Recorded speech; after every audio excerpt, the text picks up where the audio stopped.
So what are the dumbest financial mistakes that you've seen? That we've seen or that we've done ourselves? Both. Okay. You can be accurate and correct with your assumptions, but your timing can be crap. And here's what I quickly learned about options trading. So what are the dumbest financial mistakes that you've seen? That we've seen or that we've done ourselves? Could be both. Okay. I'll start with mine. One of the very first things, and I've seen some people do this, when I got my very first big boy job, I came out of college, did not have a lot of money, got my first job, had my first salary.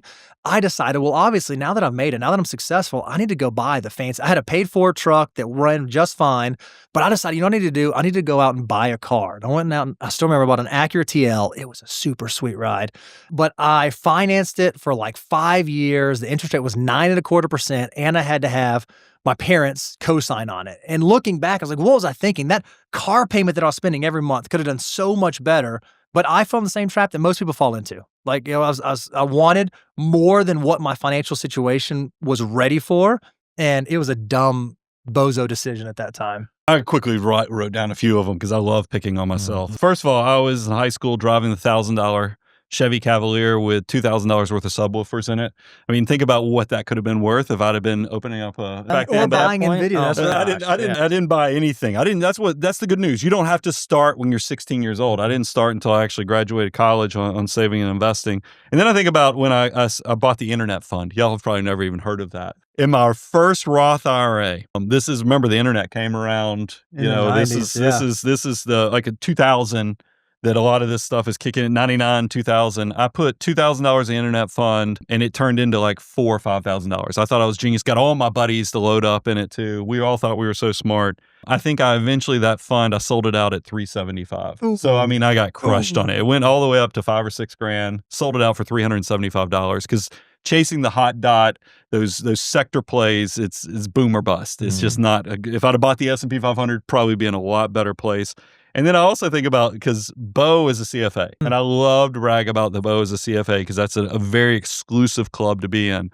But when he was going through the process of becoming a CFA, we had this thought that we ought to start doing some options trading. Yeah, I had it all figured out. I had the education, so I knew how to invest. So we were buying calls and then we were selling puts on things. And here's what I quickly learned about options trading. You can be accurate and correct with your assumptions, but your timing can be crap. And timing is because we sold puts on or bought puts on Netflix. And we were spot on. It was way overvalued at the time that we were doing the puts, but it all, matured.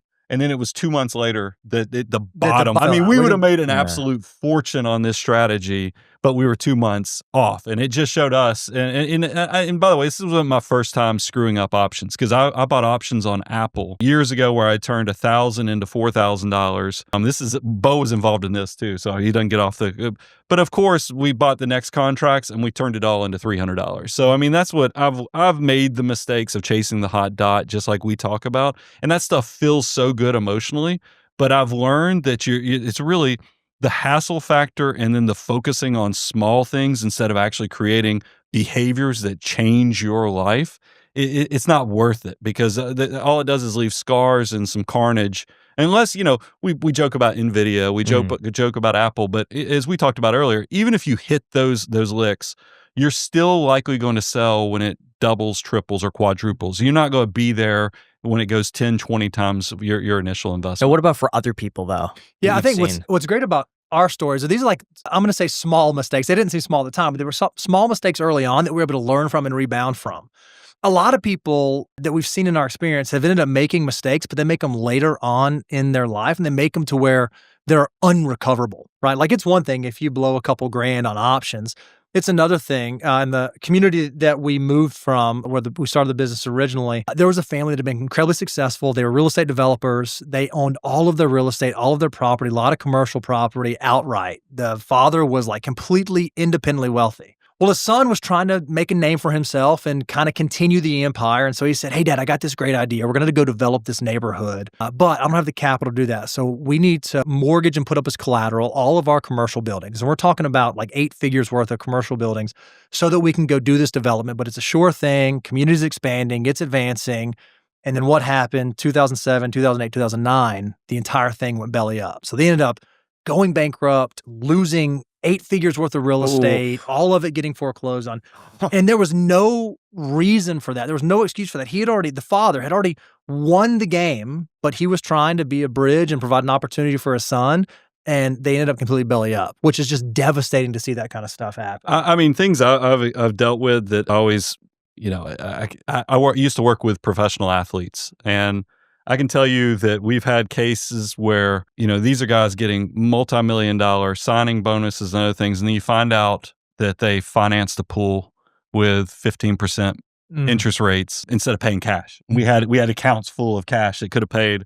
I've also had professional athletes driving around cars that, the dealership wanted their likeness, so they could use it in advertising. So they give the athlete the car, and then they don't have insurance on it. They don't do anything. They're just doing whatever. And then also personal guarantees. I mean, I think about, we all know about the Michael Vick type case study when he, got the dog fighting and all those deals they call the banks and everybody called the deals in. I've seen a lot of professional athletes and I've seen a lot of business owners. And we've even, because we do commercial real estate, personal guarantees is a scary, scary thing. So that's why you always have to tell people, be very careful before you're signing on to these deals, because a personal guarantee means they can come take whatever they need to make you whole. I have to a make them horror whole. story when it comes to a personal guarantee. I had a friend get a business, and his dad was the personal guarantee. For the business. For the business. Yeah. Everything was fine for the first year or so. COVID hit.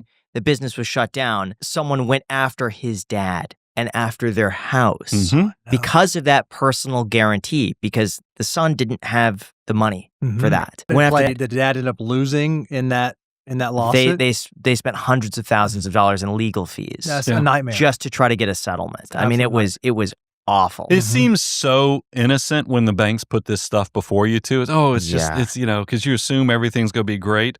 That's why we always tell people, and it doesn't even have to be mistakes. I mean, I've dealt with clients who were prospects who were coming on board, interviewing us, and then I've reviewed the deal, and this is right after the 2017 tax legislation. If y'all remember, that tax legislation made it where attorney's fees were no longer deductible, and we had a client getting this, our prospect that had just signed up, was getting a huge multi-million-dollar payment from this lawsuit. It was like a high 7-figure deal. It was a big deal. And as soon as I looked at it, I was like, you guys have structured this all wrong. I was like, none of these attorney's fees are going to be deductible. The client is going to end up with, because they're going to pay it all to the government. They're paying all the attorney's fees. They're going to pay all these taxes. And you're not going to be ending up with what you think you are. They went to their attorneys and they're like, no, that's not true. And then I was like, seriously.